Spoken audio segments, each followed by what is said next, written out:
Hello again, and we're going to have a special episode today, an interview with LurganRocket himself, fresh from wonderful win at the Liverpool regionals for the Play Championships. Welcome, Lurgan, and we have our glorious host as always, Thidricker. We're really excited to talk to Lurgan. He has been destroying me in Silph League last season. He's moved on to the bigger leagues, so I haven't had to struggle with him as much, thankfully. But yeah, so really excited to hear what you have to say. So why don't you just tell us a little bit about yourself, your Pokemon Go background, before we jump into the regional tournament. Yeah, grand. Thank you very much, lads, for finally having me on for this. It's great to sort of get the voice out there so people can, get to know me a wee bit better. It's awful that we've been playing together and against each other for better part of like 2 odd years now, ever since things went remote. And, I haven't put a face to a name, except for yourself, Robert, there 5 seconds before we started this podcast. So yeah, hopefully we can get things back to in-person tournaments soon. It'd be lovely to meet up to everyone. Yeah, I am LurganRocket. I am the Play Pokemon Liverpool Regionals champion, first place, first ever official ranked Pokemon Go tournament that wasn't the show matches at Worlds in Washington a good few years back where Kiang played against Poke in the finals. So a little history of me of Pokemon Go. I downloaded an APK of it the day before it came out here in this country. I believe here it came out on the 12th of July 2016. I did absolutely nothing that day, and I deleted the APK the next day because the actual game came out. Went and caught my Pikachu, and that was the start of it. I've always been mad about this game. Just something about just how you play and interact with the game. It was so different to any other game that I've ever played in my life. I was never much of a mobile game person. Never played Clash of Clans or anything more out there than like Doodle Jump. It was always a console gaming person.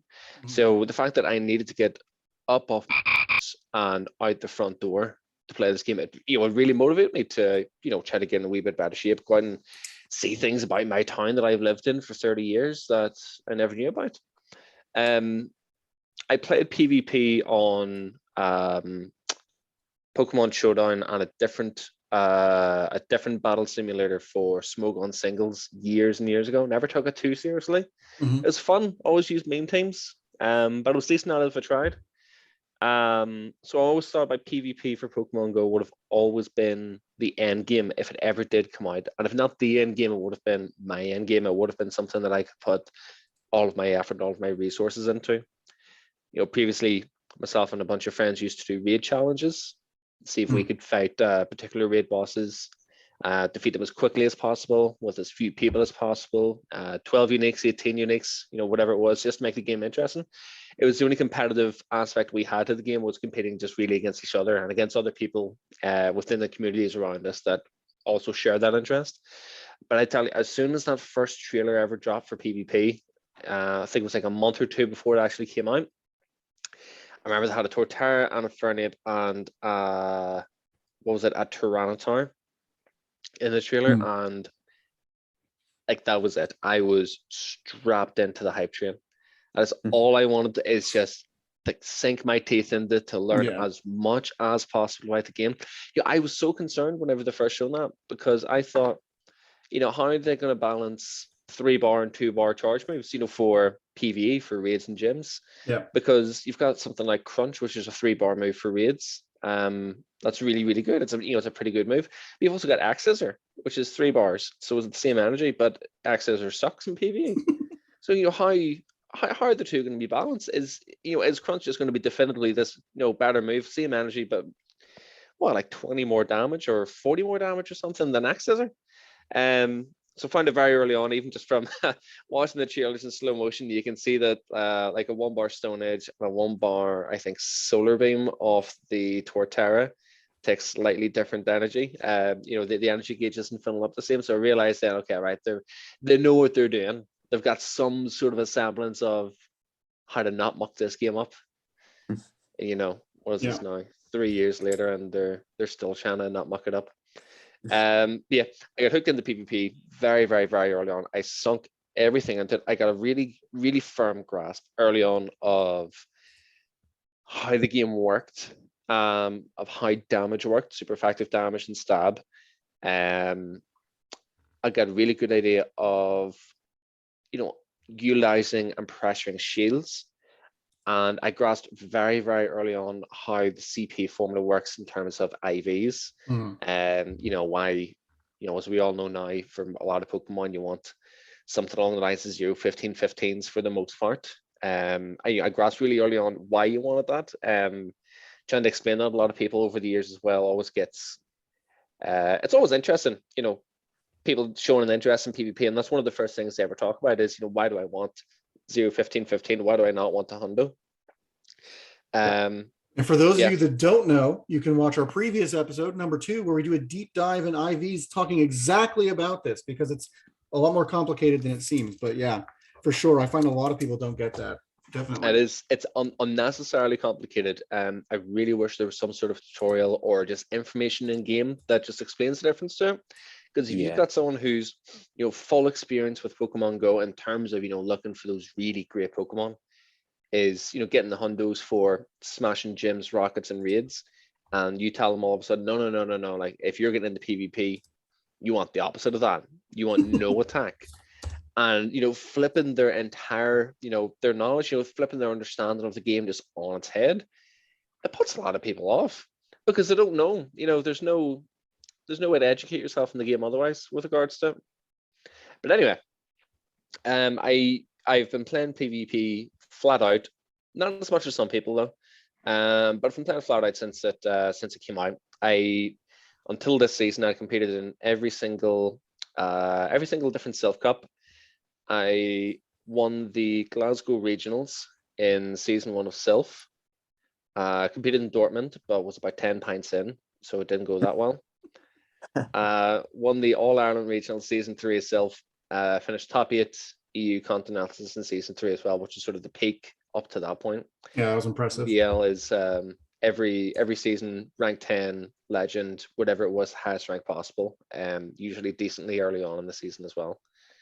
And that's me. That's my Pokemon Go summary.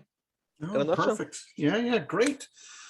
Excellent work. Fascinating stuff. And yeah, I think that's kind of the driving point, is most of us have been playing PvP as long as we've been able to.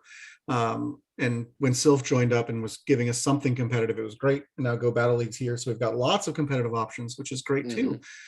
So let's talk about the first of these regional tournaments with official rankings. What's your initial impression of this tournament over in Liverpool that you went to? Okay, so speaking from the perspective of right now as it is today, the experience, the event itself was absolutely amazing. I would highly encourage anyone who even has just the slightest inkling, the slightest little bit of interest in these tournaments to go. Not just to try and compete and for the thrill of competition itself, try to win and get your worlds invites. Just go for the experience. Go to meet a whole bunch of people that you've been chatting with online for years now that you haven't put faces to names. Go to just make some new friends. Go to just talk some absolute shit to people. Go to just have a good time. Just to enjoy the environment, the atmosphere of it. It was fantastic. Really, the best part of it for me, aside from the amazing battles against Sarasan, was just getting to know a whole bunch of new people who are, as diehard fans, if not more of a fan of this game and its and PvP than myself. We went to a little in-person Obsidian Cup tournament on Friday evening, before the regionals itself started on Saturday morning, and I didn't compete. I just went just to meet people, shake hands, have a laugh, try to have a few pints, but the bar next door wouldn't let us take the drinks around. It's unfortunate. But that way Obsidian Cup tournament was, I say, up there with the battles against Stan, was really the highlight of the entire weekend. It was just that super chill environment.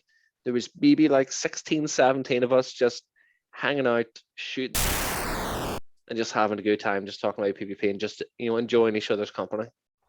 Because it's the social aspect of this game, I think, is really what keeps us all playing. It's it's interacting with others, chatting with others, forming rivalries, friendships, it's just nice to have someone to play the game with and someone to talk about the game with. And when you're surrounded by people who are as interested in the game as yourself, it just makes it that much better. For sure. From a player's perspective, though, the tournament was it was very, very, very well run. The judges, head judge Nigel and his team, they knew how to run an event. That's absolutely for sure. It ran smoothly. We, if you didn't follow anyone's tweets before the event on Saturday morning, before we started playing, anticipation for this event was rock bottom. Like, our expectations didn't exist, and we thought the tournament was going to be scuffed as all hell. We thought, the game, just state of the game at the time, isn't that great. And we'd seen the pools that had went up that morning, and there's we couldn't account for 10 or 11 people, just didn't show up. Right. So you got all these different people that are going to get bye wins in their first round, and none of the tables were numbered, so we didn't know what pairing is going to sit where. So we thought, is it just going to be some sort of a pandemonium where everyone's going to be shouting on top of one another? Not to mention certain things we were told about the tournament before we started playing, but we can get into that a wee bit later. But the judges and a lovely individual named Kay Dawson, who is a representative from the Pokemon Company International, they took all of our concerns, all of our criticisms, all of the feedback we tried to give them on Saturday morning before the tournament officially started. They took everything seriously, and they made every single reasonable adjustment that they could in order to accommodate for us to make the player experience as good as it could, and they did a bloody fantastic job. That is fantastic. Yeah, it was amazing. It really, really was. You considering this is the first one of these tournaments, and how well it was. You ask Sarasan, you ask a Mind Joke, you ask Susie, you ask Azra, ask Zionic, ask Swagron, ask any of them what they thought about this event. They'll all tell you it was an amazing experience. The entire weekend was fantastic, and this was the first one. This was the one. We were the guinea pigs. We had that good of a time. We got to sit down on Sunday morning, actually, with the judging team and with Kay Dawson, to give some very brutal, very honest feedback and criticisms and suggestions for improvements to these events for the future. And I tell you, even if they just continue what they did this weekend, these events will take off. It was an amazing experience. But if they can, try to implement some of the suggestions that we had given them to improve the tournaments, to make it a little bit more competitive, to make it a little bit more fair. Yeah, these events are going to be absolutely amazing, and I really hope that we get opportunities to play these for years to come. Sweet. That's Great. Excellent insights. So let's talk about the team you brought for this. So you brought Cresselia, Scrafty, Diggersby, Shadow Walrein, Defense Form Deoxys, and Shadow Nidoqueen. What was your thinking in putting this line of 6 together? So I'd made 2 teams. This was the first team. There was 3 main thoughts behind the team. The first one was, I want to not only just beat what I expected to be, the main meta core, Registeel plus Trevenant. I wanted to beat the teams that Registeel plus Trevenant are going to be built around. So I thought, what's the BBML? What's the real meta, spiciest cornflakes team going to be for this? So I thought Registeel, Trevenant, Sableye, Medicham, maybe a G-Fisk, maybe an Azu, maybe throwing a Nidoqueen, maybe throwing a Walrein somewhere. So I wanted to beat Trevenant plus Registeel handily, but also beat the entire team that I expect to see with them. Concept number 2 was I wanted to play Cresselia. I wanted to play Cresselia well, and I wanted to support Cresselia. I love I didn't want to. Yeah, it crushes me. It's so good. Was it yourself? I played in. Was it the All Ireland regionals? Yes, it was in the regionals in the final round, and I even loaded a hard counter in because I was like, he's going to leave Cresselia, and just couldn't get past it. Yeah, absolutely brutalized me. So you're just giving me flashbacks. Did you have a Golbat in the regionals? I'm trying to remember. I'm going to pull my team up. Yeah, making me relive horrors here. Yeah, I think you had me on 2nd or 3rd round, and then did in possibly. The final. There was that Cresselia took scalps in that regionals. I tell really you. did. It really did. One game. So I was running Future Side on it at the time for the regionals, and Golbat was, was surprised. Golbat was a pretty good pick, especially Shadow Golbat. And I think in at least 2 matches, it might have. No, yeah. So it wasn't yourself, unless I got you game 1 with it, Robert. But I'm not too sure. But in at least 2 different games, I future sided the 2 shield Golbat at the very start of the match, like 20 seconds from the start of the battle. And that wasn't me, thankfully. Over. Yeah, that wasn't me. I think I Fair led. enough, you avoided that. Yeah, I think I led. I might have led. Maybe I led Gliscor in because it kind of runs neutral to it. That seems like what my initial read of thinking he's going to lead Cresselia would be. Is all right. We can Night Slash it and not need to shield too much. Yeah. Sosaflo shoutcasted it after, so if anybody's interested, you can go to Sosaflo's YouTube channel and look up Lurgan's run through the regionals. Yeah, I'll find that. I'll put a link in the description down below for you all. Yeah, it's definitely worth a check out. Zake Rushy. It isn't Zake Rushy, Sosa. It's Zacharias, but you gave me a good laugh, and everybody was calling me Zake Rushy for a good while. So yeah, thanks for that. Until I listened to that, to your guys' first episode of the podcast, I've called you Zacarias for 2 straight years. That's okay. I made it up. I was just saying it as it looked to me. Yeah. I just made it up. I couldn't think of a good internet handle, and that was what I went with. So yeah, fair enough. So yeah, second point: play Cresselia, play it well, and support it well. Like, I'm not just going to use it because it's the quote unquote signature mon, or the closest thing I would have to it. Yeah, I want to play because I do think it is legitimately good. Because I thought that aside from Sableye and aside from G-Fisk, it has really, really good play against everything else that I would expect someone to play along with their Registeel plus Trevenant team. Whilst the Cresselia obviously loses quite hard to the Registeel and loses decently hard to Trevenant, it's just that odds are it has playable or super positive matchups against the other 4 of 6 mons in the team. Okay. For the most part. Yeah. The Moonblast slaps an XL Sableye for about 70%. It loses consistently to G-Fisk, but it's not a super awful loss depending on if Cresselia has an energy lead, and if you want to go down a shield and you shield an Earthquake, then it's playable if you need switch. But yeah, it was for basically baiting everything that I would expect would be really common for the most part with the Registeel Trevenant team. So core concept number 3 then for the team was, once I want to beat the meta team, not just the meta core, I don't want to do it in such a way that I lose playability against everything else. I wanted it to be a strong and cohesive team that functions in and of its own merit outside of battling against the quote unquote meta team. I don't want the team to be so hard counter to Registeel plus Trevenant teams that I suddenly can't beat a Skarmory and Swampert team, or a Metacham G-Fisk Registeel team. I wanted it to be a fantastic team, very functional team, very flexible team in and of its own right, while still maintaining point 1 of beating not just Registeel and Trevenant, but the whole team that Registeel and Trevenant will be built around.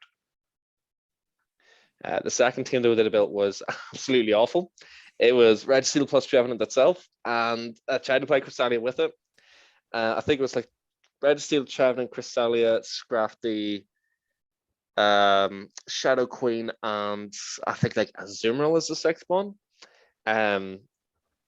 Terrible, in my opinion, terrible team. It just doesn't, on paper it looks like it's okay-ish, but functionally it was just hot garbage. So the reason for certain mons, Cresselia was obviously the first mon, sort of the building block around the team. I had a lot of success in EU Continentals with the Cresselia plus Scrafty core, and I've been playing it ever since in GBL, so that's all the way from what's it now? The end of July, start of August, I think. Okay. So the two do mesh well, they mesh very, very well together. They're a very strong core. It does have its own specific core breakers, such as Skarmory, because I'm not running future sight on this Cresselia like I normally would in GBL and running Moonblast. I couldn't afford to give up that that one shot against opposing Scrafties with it. Yeah. But I didn't expect Skarmory to be all that popular in this. I thought people would be very overprepared for it with their G-Fisks and their Reggies, and even Trevenant has some play against it. Yeah. So I wasn't too worried about that. So in order then to, in order to focus the team more on beating the Registeel Trevenant as its own core and everything else that comes with it, Scrafty pairs well with Cresselia, and it has that generally-ish positive matchup against Registeel, although Registeel does have a lot of play in it, especially if it wants to beat a Zap Cannon on a shielded focus blast. Gets that -1 attack, so it always reaches the focus blast in afterwards. Scrafty can't just double pop through it. And Scrafty is also, fairly positive against the Trevenant, just going straight foul play. But again, if Trevenant has a wee bit of an energy lead, it can get a bit dicey. And also versus Sableye. Sableye will technically win the one shield, I believe, against the Scrafty. That's assuming a foul play bait. Also assumes a power punch bait from the Scrafty, which between you and me, I will never ever go for in my life. So I wanted something that handled the Registeel better. I wanted something that I could safe swap into a Trevenant. I didn't need it to be a super hard counter, but I wanted a very hard counter to Sableye.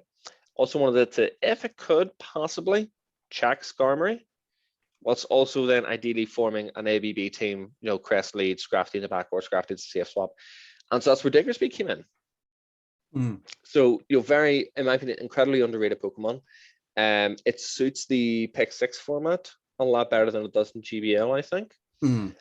But it's one Pokemon that beats Steels, beats Ghosts, beats Trevenant, can beat Skarmory, needs a wee bit of needs even energy. Because I think if Skarmory has 3 full turns against it, or if it sneaks in Air Slash at some point, Skarmory can flip the zeros. And because it's ground type with Stab Earthquake, 2 Earthquakes KO a lot of bulky things, such as Medicham, similar to if you play like a safe swap G-Fisk. If the G-Fisk gets a bit too much of an energy lead before an opposing Medicham swaps in, G-Fisk gets 2 Earthquakes, Medicham has to shield 1. Diggersby is very much the same way, except that it's weak to the Ice Punch, so it is a wee bit less likely to get the 2 Earthquakes off. But a fantastic, incredibly underrated mon. Also covers opposing Nidoqueen for to free up Scrafty very, very, very well. What did you guys think of the Diggersby whenever you've seen it on the team? It did surprise me. I didn't see it coming. So I want to like Diggersby because I love XL Mons. Clearly you're making it work, so clearly I need to spend more time with it. I ran it in factions, but I put Hyper Beam on it so they would assume they were walling it and then not shield the Earthquake and then blow them out of the sky, and it was amazing. Yeah. So the fact that you can run Hyper Beam and get to it still makes me really like Diggersby. So I like exactly your thinking that you're bringing with it. I like your planning. And I do think if you can avoid, see, my problem in GBL is I just run into Metachams all the time. And so it's like, oh, you don't really want to bring Diggersby into Metacham because then it's just a bloodbath. But I think in the Pick 6, I would agree. I think that's where it really has a place to shine because it offers so much coverage and is relatively safe because of that. So I really like it. I wouldn't have thought of it. So I'm really interested by it. I said it was something that I tried playing GBL, God knows how long ago, whenever it first came out. And similar to you, it was just a case of it just always seemed to get matched up against the opposing person's Medicham, and it would never really accomplish much. And I always thought, why would I use the Diggersby when G-Fisk kind of just does pretty much at the time, pretty much just the same thing, because it's also a ground type. It's not as bulky, mind you, but of course then the Earthquake hits a little bit harder. It has a much better secondary charge move in the Rock Slide. Yeah. But you need Fire Punch anyway, because your Fire wasn't really that great of an offensive typing to have back then. So Diggersby to me just kind of fell by the wayside.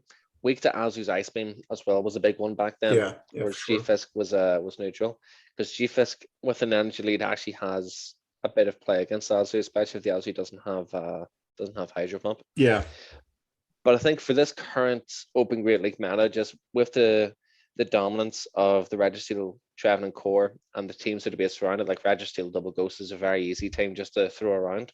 Diggersby is just that one shiny beacon of, just absolutely just in one single Pokemon. And I could not have accomplished what I accomplished if I didn't have it.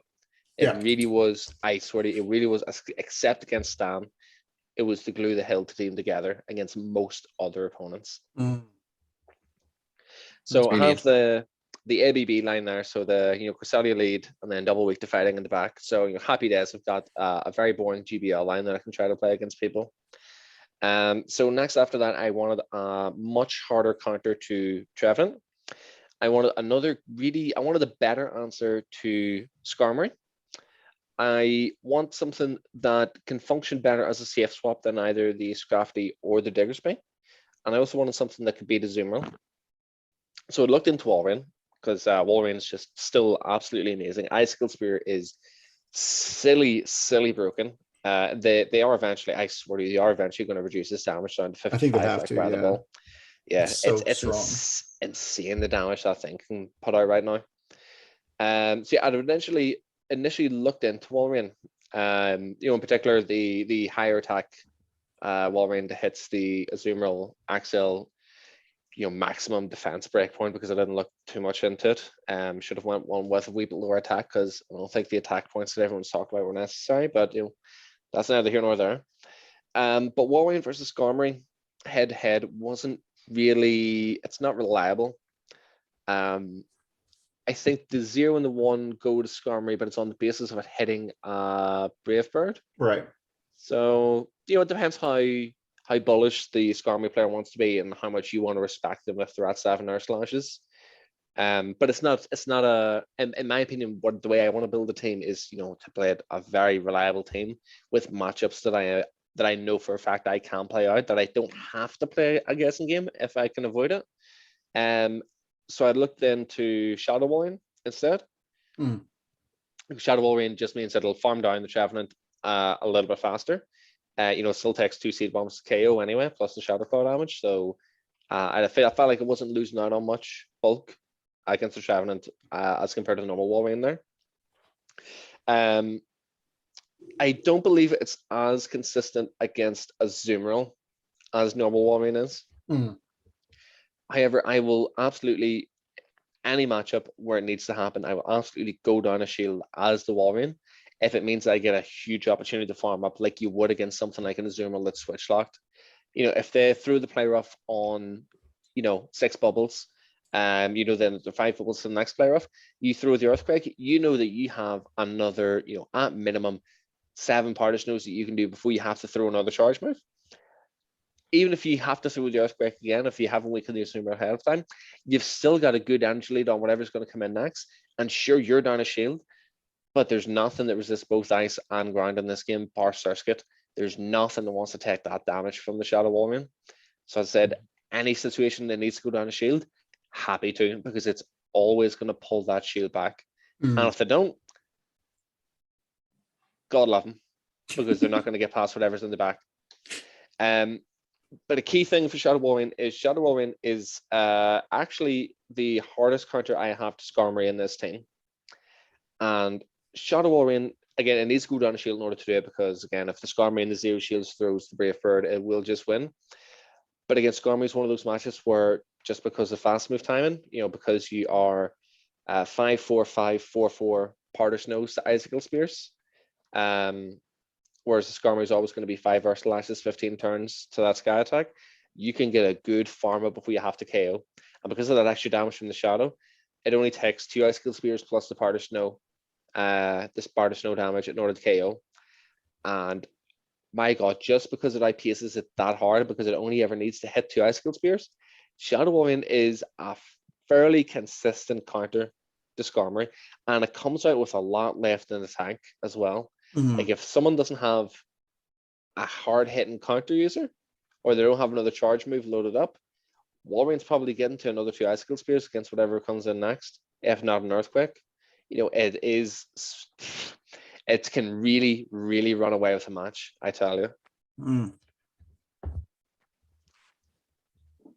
So next then was I wanted a hard counter to opposing fighting types. Something that I could play instead of the Cresselia, just in case, depending on the opponent's team matchup. If Cresselia didn't look that great, I wanted to have another option for anti-fighting. Ideally with slightly different matchups than Cresselia. The issue with Nidoqueen is Nidoqueen within the meta kind of loses to similar things to Cresselia. So loses to Sableye, loses to Skarmory. Those are really the two that I was mostly concerned with. But Shadow Nidoqueen, if you're willing to throw shields at it in order to maintain switch, again, kind of similar to Wolverine, you will generally pull back the shields against whatever comes in next, right, unless it's like a G-Fisk and you've only got enough in the tank to throw War Earth Power because the G-Fisk doesn't have to shield it, but you probably pull the shield anyway.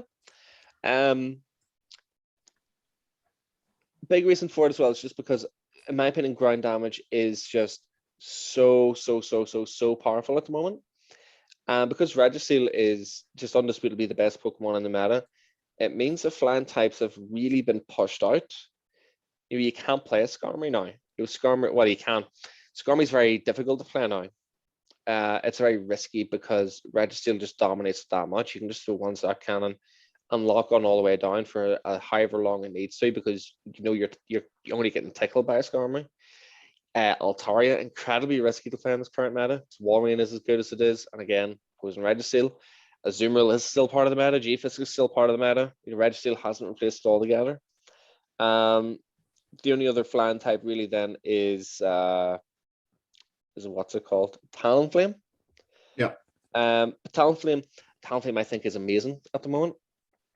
I actually consider trying to build a team around it, but I can't play a Talonflame that well. I haven't practiced enough with it. If you're listening to this and you're going to the Frankfurt Internationals, and if you want to beat my team, if you think people are just going to copy and paste it, bring a Talonflame. You'll have a pretty good chance. So another reason for the Nidoqueen is just access to that Earth Power, just access to that ground damage, because I think ground damage is phenomenal right now.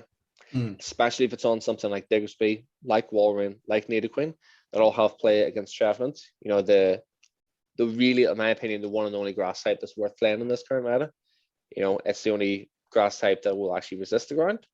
But again, because Diggersby, Wolverine, Nidoqueen all have fairly positive matchups against it, it means you can really abuse that hard-hitting neutral stab. Nidoqueen put in a lot of work for me in some of the earlier rounds, just because people were a wee bit unprepared for it. I also needed it as well as to cover opposing fighting types and to cover opposing Scrafty, just if Cresselia wasn't a good option. I needed that rule to actually be able to reliably take on the opposing Talonflame. Because between Cresselia without Future Sight, has Psycho Cut as the fast move as well, so no confusion damage. The Scrafty, the Diggersby, even the Wolverine, Shadow Wolverine to an extent, I needed a really good answer to Talonflame. Nidoqueen just so happened to be the best that was there. Again, gladly shield anything Talonflame throws, throw the Poison Fang, try to farm down as much as possible. It wasn't perfect for what I needed that rule to do, but it fit the bill very well, and it was something you could just easily splash onto a team, I think, in this current meta. Because again, similar to how Scrafty is a pretty good but not great answer against Registeel, it's kind of what Nidoqueen's like at the moment. If you can get that Earth Power off before taking a Zac Cannon debuff, it hits for a massive chunk. It's like 70 or 75% against the Registeel. I think as a Trevenant, you just one shield, Poison Jab, throw Poison Fang on 5, farm all the way down. If they throw the Shadow Ball, they don't make another Shadow Ball. If they throw the Seed Bomb, depending if you sneak one Poison Jab through, I believe then they don't make the Shadow Ball. So you only take another Seed Bomb. And then you come out with, 6 or 7 Poison Jabs, so you're only one off another Earth Bar. It's just something that has not fantastic, but good and playable matchups against the Registeel Trevenant core, as well as powering through the Medichams, the Azumarills, having the Earth Power then for the G-Fisks, and even the strip shields off something like a Sableye. I would say it's probably the Pokemon that I played the least this weekend, but that doesn't mean by any way that it wasn't impactful. It was the sole reason for a few wins in earlier rounds. The last one, though, absolutely was the weakest link on the team. That's Deoxys defense. So I needed that last one to do quite a lot for the team. It was kind of just the glue that I'm trying to stick everything together with. I needed it to be something that could put fast move damage onto a Scrafty, similar in vein to Walrein, because I don't have, or pardon me, to Shadow Nidoqueen, because I don't have a whole lot of fast move damage for opposing Scrafties. I needed to be ideally playable against an Azumarill just to cover for the Scrafty and Diggersby. And again, because Shadow Walrein isn't a guaranteed win against Azumarill. I wanted it to be a decent enough answer to Skarmory, but I didn't need it necessarily to win. I just needed it to be able to damage the Skarmory quite a lot. I needed it to absolutely 100% destroy a Talonflame. And I also needed it to be able to take a charge move from a Talonflame at +1 if I absolutely needed to. There's that last point that I needed it to be able to take the charge move without shielding at +1 if needs be. There was only two options that came up when I was team building. And it was DD, which didn't really want to play because I don't think Double Psychic is that good at the moment. The other option was Azumarill, which again, I just do not like Azumarill in this current meta for pick 6. I think the meta at the moment is very anti-Azumarill. Azumarill is just a very unsafe Pokemon to play. Whilst it actually fit the bill better than DD, I would gladly play DD 10 days out of 10 over Azumarill on this team. Just because, again, I just do not like Azumarill in pick 6 right now.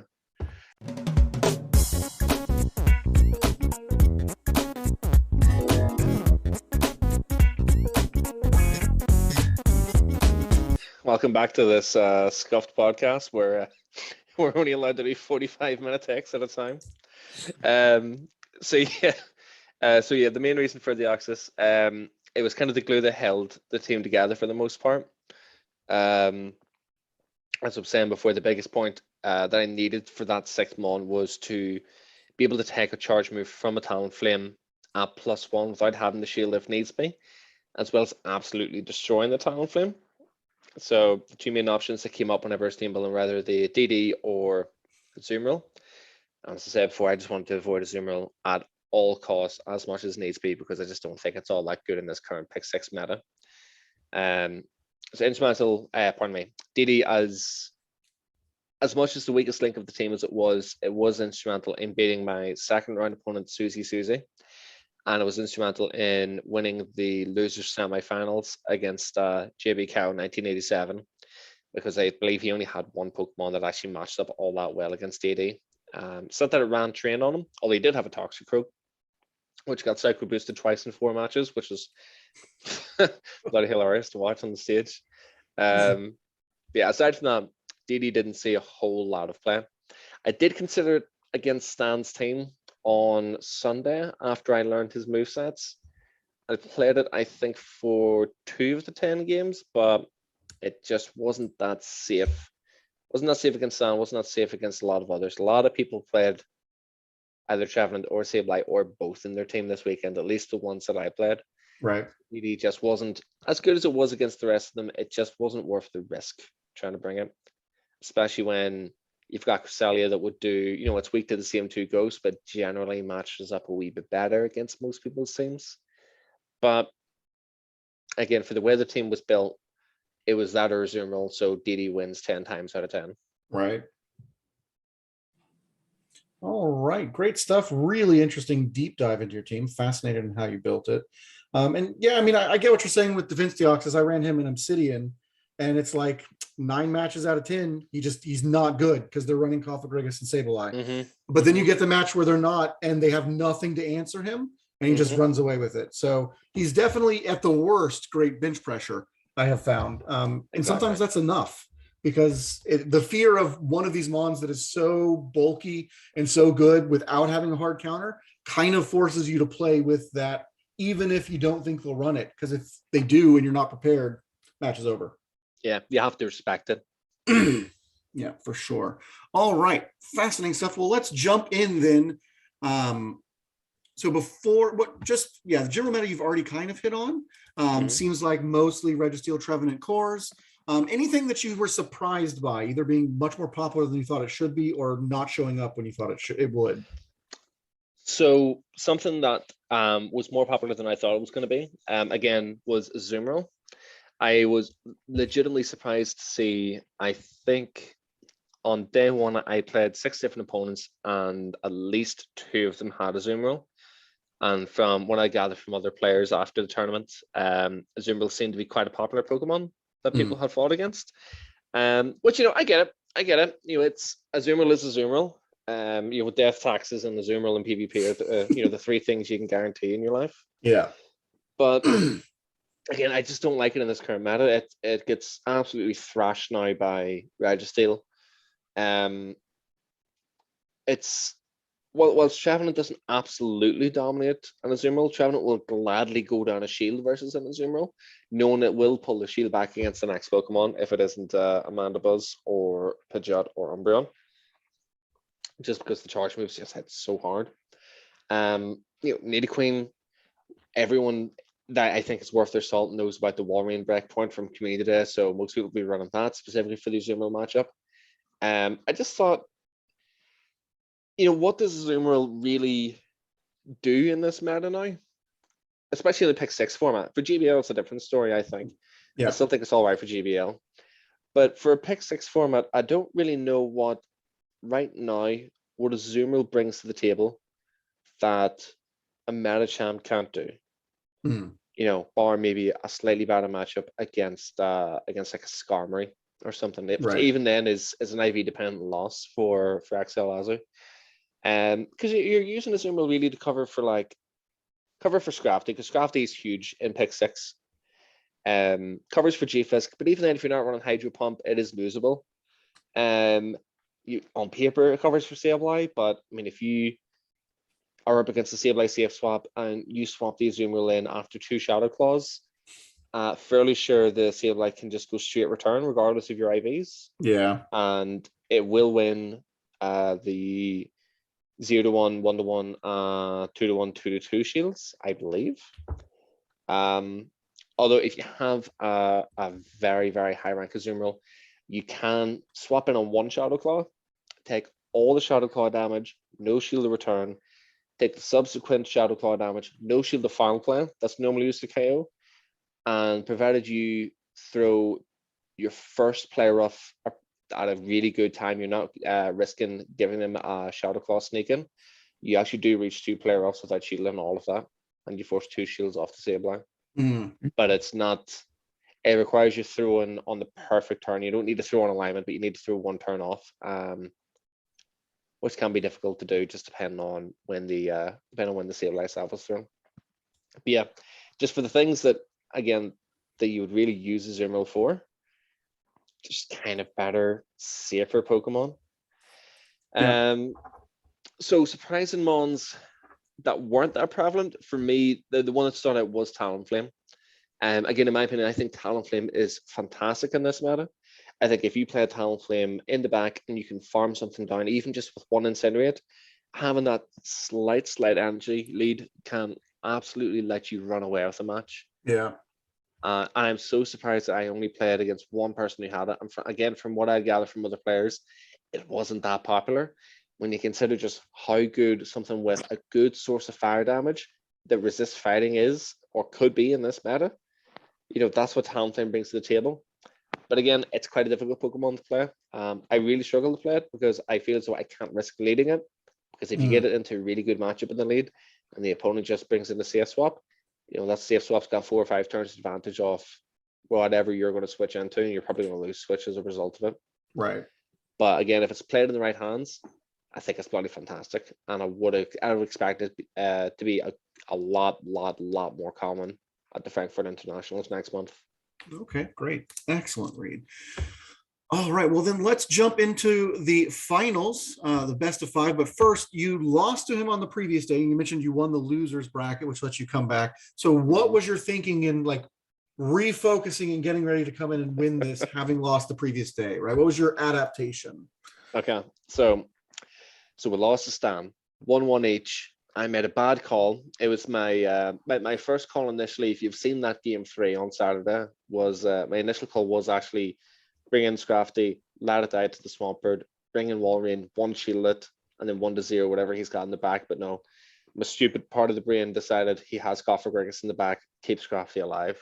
I handed him his only win condition on a lovely silver platter, and he lapped it up. He deserved it. He deserved it because of the mistake I played. So he showed Thunderbolt Deoxys. He showed Urslash Mandibus, but he only showed that game 3. But he showed it was Urslash, and that was important. But what he did do in game 1 is he showed his hand very, very early. He showed exactly what his strategy was, or the strategy that he wanted to pull off. So if you haven't seen those matches, I believe they're on Lankern's Twitch and Azra's Twitch. Swagron has a video out yesterday with my perspective of at least one of the games against Stan in the finals as well. What Stan's entire game plan was, at least early on in the sets on Sunday as well, was lean hard on DD to cover both Walrein and Scrafty, get shield advantage, and if it's safe to do so, once he has that shield advantage, just swap Swampert in and just let Swampert go to absolute town 2-1 shields. So he did that game 1. I think I led Nidoqueen against him in game 1 against the DD. He throws Psycho Boost on 6 counters. I also threw the Poison Fang because if you're going to play out Nidoqueen plus or Nidoqueen versus DD, you need to throw the Poison Fang quite early. And I know because he's thrown immediately, he's not building up the 10, that all he wants is my shield. And it clicks there, and then it's after the second charge move of the battle. I know exactly what he's going to do. He's going to bring in the Swampert. I have to swap out because I have no energy to threaten him with. He's going to get to the Hydro Cannon long before I get to the Earth Power. And whilst my Cresselia IVs are fantastic, and I will take the 2 Hydro Cannons plus the Mudjaws to get to them, I will get the 2 Grass Knots without having to shield the thing. It's not comfortable. And it kind of leaves me a bit more vulnerable then to the DD and endgame, because I'm going to have to shield whatever I bring in third then against the Swampert, if you know what I mean. Yeah. Because I'm only putting Psycho Click damage on the Swampert in that case. So yeah, first game, 20 seconds, and he shows his hand. And I adjust to that because I look at the team afterwards, look at the team sheets, and I look at it from his perspective. I think if I was Stan, what would be, in my opinion, what would be the safest way to go about it? The safest way to play it, and it is to lean on that DD plus Swampert, pull the shield, play two shield advantage Swampert when it's safe to do so. So because he had shown his movesets, went back to the Airbnb after having about 3 or 4 pints, and I'd looked up how does my team match up a wee bit differently now.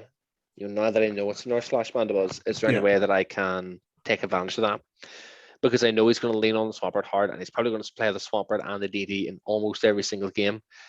How can I take advantage of that? How can I abuse that? So the first thought was actually to play my own DD. Because my DD has Rock Slide, it will consistently lose the zeros to his DD, but it will beat the Mandibus in the 0 shields because he has Urslash. And even though it loses the 1-1 and the 2-2, it's a very, very close loss, to the point that I can farm it down a Mandibus. I can farm that Mandibus down with Cresselia afterwards and just run away with the match. I could farm it down with something like a Diggersby if I really, really wanted to. I could farm it down with literally anything on my team. I elected not to go for that though, because DD versus Shadow Swampert is not really that fun as the DD, in my opinion. Plus, I thought day 2 for the Sunday, he maybe would have played Walrein a wee bit more to maybe anticipate me playing the DD, because he knows my DD has Rock Slide. He had gained that information elsewhere. Just someone had accidentally told him, which is fine. I didn't expect my team information to be secret. But because he was leaning so hard on the DD, and because I expected him to lean hard on the DD, because my Walrein is offensively my best check to his Swampert. It's the thing that can take Hydro Cannons, although not super well, but it can take them well enough.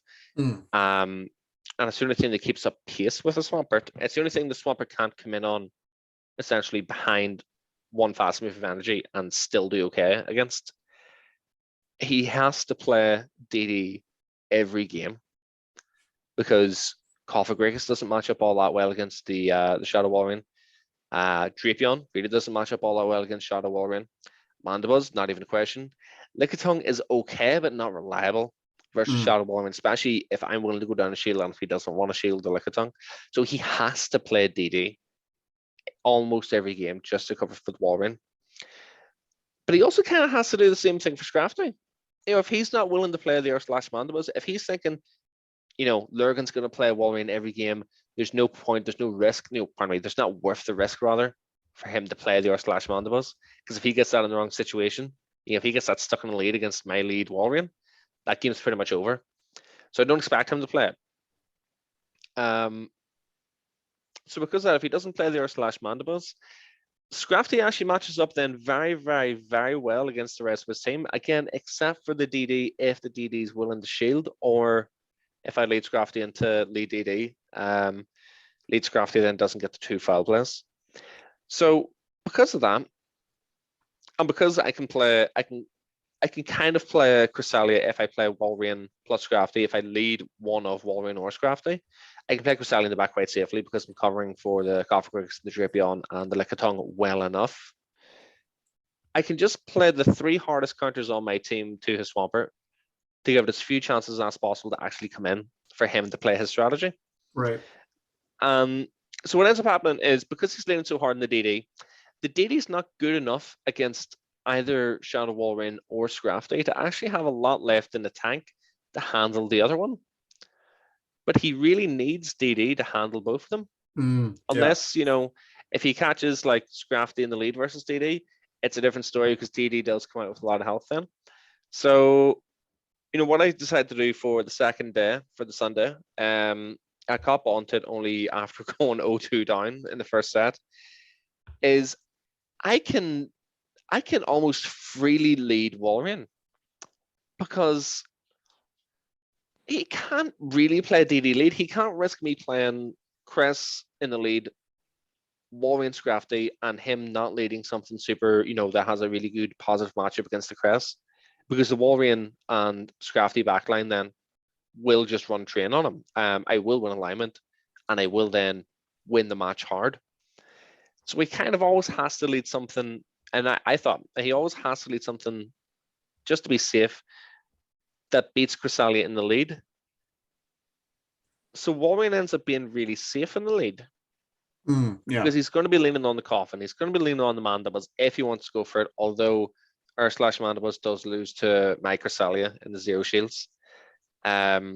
He might play, he probably plays the Lickitung quite often. He might get ballsy and just play the Swampert anyway in the lead.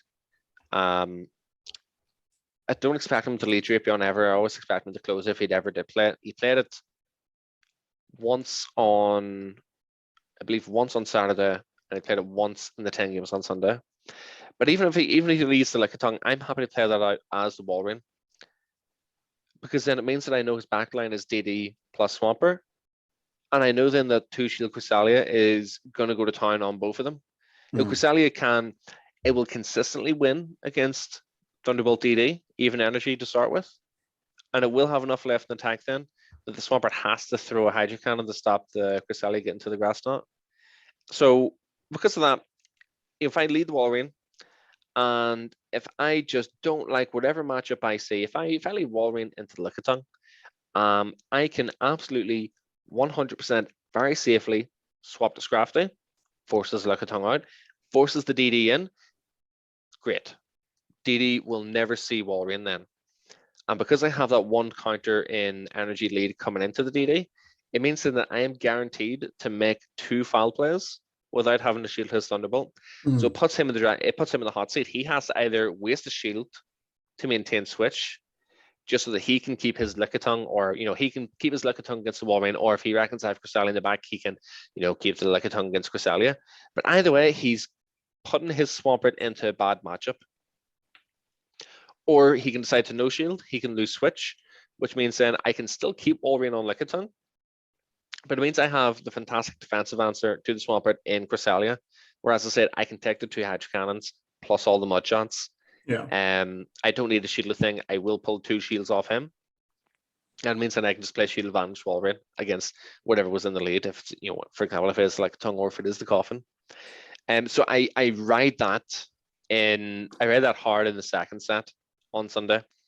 First set was mostly on the back of, I think there was the Cresselia lead version of the team. I think it led Scrafty once and it worked out quite well, but I'm not 100% sure. So yeah, the adjustments I thought I was going to make was going to play DD a little bit more, but it just wasn't worth the risk. I could play a very safe strategy, knowing what his strategy was going to be. Right. If that makes sense. Excellent. That's a fascinating deep dive, and a really important thing in tournaments, especially if you get a feel for your opponent, know what their line of victory is, and then do your best to stuff that, instead of just, these, I think 3 Mons individually match up best against his team. You really want to look at lines of victory, I think, is the key, especially at high level play. Have an anticipation of what they're going to run. Think, does this line that you're going to play, does it beat what you expect them to play? Not that you're necessarily hard countering them, but you're putting your money on it. But then is it also a functional team in its own right if he doesn't play that specific line? Yeah. Because I don't know Stan's play style 100%. But I imagine, like me, he's someone who plays for consistency. That he builds his teams in such a way that he always wants an out. He always wants to have multiple ways to approach an opponent. He doesn't want to have to be put in a situation where his only win condition or his best way of winning is hard countering the opponent rock, paper, scissors in the lead, switch, and in the closer. So because of that, I know that Stan is unlikely to, as I say, play the man that was in the lead because he can't risk it. He can't really risk bringing the man that was at all. Yeah. Because if he gets against Walrein, that's it. Like, that's the entire game over. Right. So, in the 10 matches on Sunday, he played it once because he couldn't risk it otherwise. Same with me. I made a mistake of playing Diggersby in a game. I had no reason, no mission playing Diggersby. I just thought, what if he plays, DD, Lickitung, and Drapion for a game? I wonder what would happen. I'll just bring Diggersby this game. Tell you what if he even just leads Coffer this game as well? He goes Coffin, DD, and Drapion. Sure, I'll just lead bloody Diggersby here and see what happens. And yeah, it was the easiest game Stan had against me all weekend. A hard counter from the front. I'm fairly sure I led the Diggersby into the swapper. It wasn't great. Congratulations, you played yourself. Yeah, exactly. You get too wrapped up in the meta. It's like, okay, he's going to anticipate that I'm going to anticipate that he's going to anticipate, and he just runs the standard line, and you're like, oh well, I just threw my own game. Great. Yeah. I'm trying to play a 16D chess, but what's really happening is I don't even understand the rules to Minesweeper, essentially. Yeah, basically. Oh, good stuff. So the final best of 5, coming into it for all the glory. It's looking like he Swampert every time, so he didn't change his plan. Seems like consistently. Oh no, there was one where he ran Drapion instead of Swampert. Is that correct? Yeah, that was the dispute game. Yeah. But so 4 out of 5 matches, he's running Swampert, Defense Deoxys all 5 times, because you correctly noted that he's got to run Defense Deoxys because it's his only good answer for 2 of your Pokemon. And so being prepared for that every time absolutely seems like that was your key to victory here. It's really interesting, and I want to do more talking in the future as well, just about this idea of looking at an opponent's 6 and figuring out what their line of victory is, because I think it's a much more successful path to winning yourself if you can stop what their game plan is, rather than just playing what you think are the best 3 and having no real game plan to what their answer is, especially because the game plan at these levels is really not, I need a hard rock, paper, scissors win, and then a hard counter switch. It's, I need to learn shield management, get rid of what my real weakness is, and let my sweeper come, which is a lot more like, you talked about playing Smogon. That's kind of what in traditional Pokemon, you've got one Mon you expect to take out 4 of their 6, and your goal is just to clear the path. I used to run Unburdened Halucha, team. And so I was like, Nice. I've got to get rid of them. And then Halucha, his speed is infinity at that stage. And he'll sweep it as long as I can get rid of the answers to him. And I'm really glad to hear players talking about Pokemon Go PvP in such a high level of manner. A lot of people don't realize how much math the real mainstream game Pokemon players drop in to figure this stuff out. And I like hearing this kind of dedication and interpretation and these high level matches. So it's really interesting. Yeah, I tell you, these high level matches, at least from my perspective, how I play the game, how I approach every individual battle I play is a lot of mental arithmetic. There's a lot of counting, a lot of tracking, everything on both sides that goes into it, because it is such a fast-paced game, very easy to lose count. Counting Lickitung's licks alongside the speed of your own fast move. So, 1 powder snow means 2 licks, means 6 energy for the Lickitung, 35 energy for the body slam, 50 for the power whip. So it's going to be 12 turns for the first body slam, or it's going to be 17 turns for the first power whip. But when it comes down to it, are they on 17 or are they on 16? Are they throwing the power whip right now, or are they throwing the body slam because they're going to get KO'd by the next move? You have to really keep absolute perfect track of things, because otherwise you'll no shield an earthquake on your bloody Walrein with 2 shields. Yeah, that was the story of Obsidian Cup and Fortress. It's like, all right, was that 24 bug bites or was it 23? And essentially, yeah. And like, I have a real problem. I tunnel vision on move counting, and I lose track of the switch counter.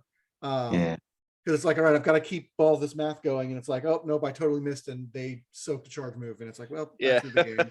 So yeah, there's a lot to keep track of it in this stuff, and so I appreciate hearing you going through and your processes of it. So fascinating stuff, interesting stuff. Great job again. Really impressive, doing Ireland proud. Taking Liverpool. So let's take this to the broader picture. You talked about how big you think these tournaments are going to be if they keep handling them this well, which is awesome. I'm so excited. I come from a Magic the Gathering tournament background, so I know how great these huge gatherings are for tournament play. There's just so much. Even if you do terribly, you still have a lot of fun meeting these people and playing. Exactly. So what are your thoughts on Go Battle League in general? What improvements do you want to see going forward?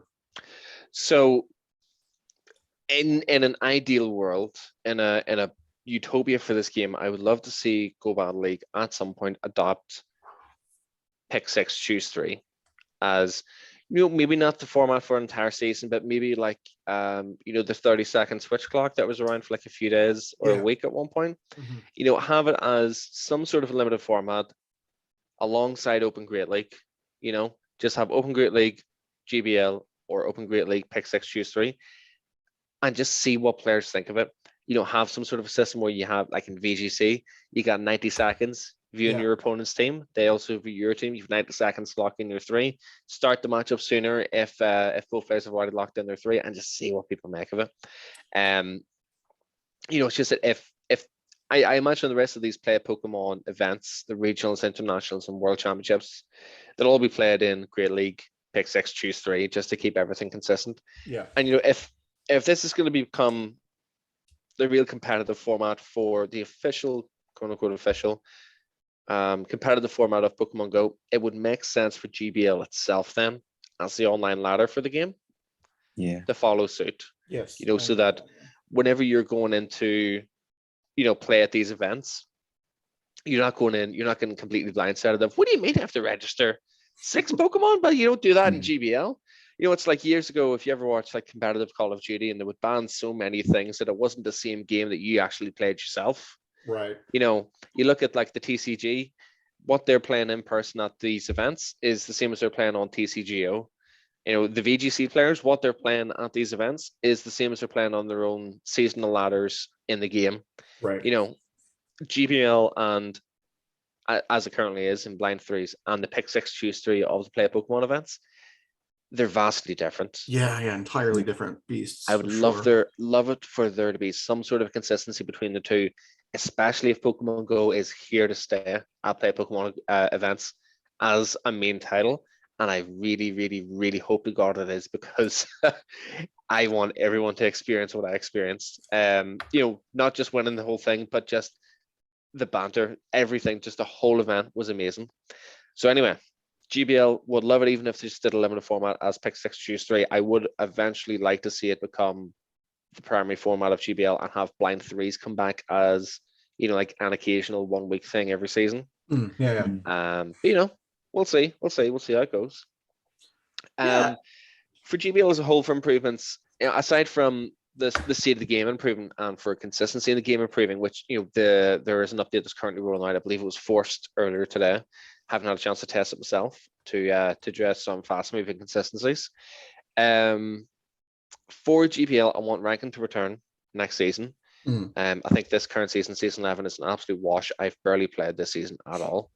I want there to be more of an incentive to try in GBL.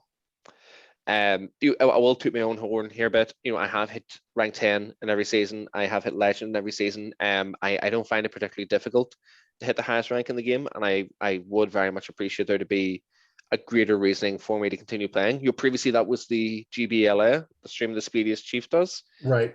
Tried for it for 1 week, got number 5th on the GBL leaderboard, and that was that. I didn't care for it anymore after that. And usually after I hit legend, I will just yo-yo between 2,700 and 3,300 depending on what time of the season it is. Yeah. Whether it's increasing the rewards for GBL, like limiting the encounter pool, removing some of the earlier ranks and some of the less desirable Pokemon, so that whenever you get an encounter, it's more likely to be something that you actually want. Or because hitting legend was meant to be a pre-registration criteria for these play Pokemon events, if you hit, it was said that if you hit legend in season 9 or season 10 of GBL, you would register early for this event. Turned out not to be the case because the system wasn't there in time for Liverpool, but it may be the case for future events going forward. Okay. It was one of the suggestions we'd give to the judges and K Dawson on Sunday was for some sort of initial seeding for the tournament, because there was none.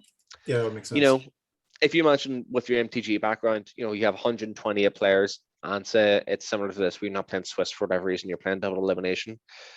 You want it so that player 1, player seed number 1, the highest ranked player going into it, plays against player number 128 in the first round, 2 versus 127, 3 versus 126, so on and so forth, to encourage it so that the better players meet further in the tournament. Right. You don't want the best players getting knocked out early by random chance. Yeah, for sure. Yeah. So, like whenever we first started, or whenever this event this weekend was first starting, there was originally 4 groups, A through D. Stan was in Group A, and he had almost no one notable in his group. The only person of note was Max the Real, aka Vegan Judgment. Groups B and C had almost nobody, and Group D, the group that I was in, was going to be the group of death. Every notable player that wasn't Stan or Max was in my group, and that's just because just random luck of the draw, no initial seeding, everyone was forced into the same group. So again, that was one of the pieces of feedback that we gave for it, was for there to be some sort of initial seeding, and ideally, if you're going to use Go Battle League as the prerequisite requirement for early registration for these events, make it then so that Go Battle League reading in some way or form will influence this initial seeding. So have it for the qualifying season for pre-registration for that specific event. So say some events are season 9 and 10, some of them are just season 10. Have it so that either your peak rating for that season or your ending rating for that season will determine where you sit, will determine your seed whenever you go to that event. If it was similar to the Liverpool Regionals, if it was season 9 and season 10 that were pre-entry requirements, have it as your average rating for your average finishing rating for that season, or your average peak rating for that season. We were told that there was going to be some attempt of doing some sort of initial seeding, but obviously the progress hadn't been made far enough for it to be implemented for Liverpool, so they are on the right page for it. I had explained to them that it may not be the case that you just need to wait on Niantic to get this data from you. I could show you a website right now that will tell you my peak and end rating and anyone's peak and end rating for any season of GBL, provided they made the leaderboard. It is not difficult to find if they're up that high. That's the difficulty though, is if someone never made the leaderboard for a season, then the resource that I have can't pull that data. Right. But yeah, I would love it if there was some sort of initial setting that was based off GBL. So again, incorporating GBL a little bit more into these play Pokemon regionals, make people care about GBL a bit more. The incentive is that if you're part of GBL and if you've got a much higher rating in GBL, it means then you'll get a higher seed going into these play Pokemon events, which means you have slightly easier brackets than if you ended up as 120th seed, the lowest ranked player going into it, and you're playing nothing but absolute ballers your entire way up if you somehow don't lose matches. Yeah, perfect. All right. Great thoughts, great ideas. Thank you so much for taking time out of your day to come and have a chat with us. It was really great picking your brain, some great insights. Hopefully you all who are still going out for future events, take this advice, bring those Talonflames. I love Talonflame. And sweep those tournaments. So I'll hand over any final thoughts you'd like to share with us before we let you go. No, I want to, again, thank you guys very much for having me on this. This is the first podcast I've actually done in my life. I'm happy to take some time out of my evening to sit down and have a wee chat. Well, talk your guys' ear off, more like it. Oh no, it was great. Yeah, you had great stuff to say too. Your insights were actually really interesting. I think fascinating stuff. Talking about high level Pokemon. So thank you so much, and thank you all again to all of our viewers. And we will catch you all next time. Thanks, everyone. Bye. Thank you. Have a great night.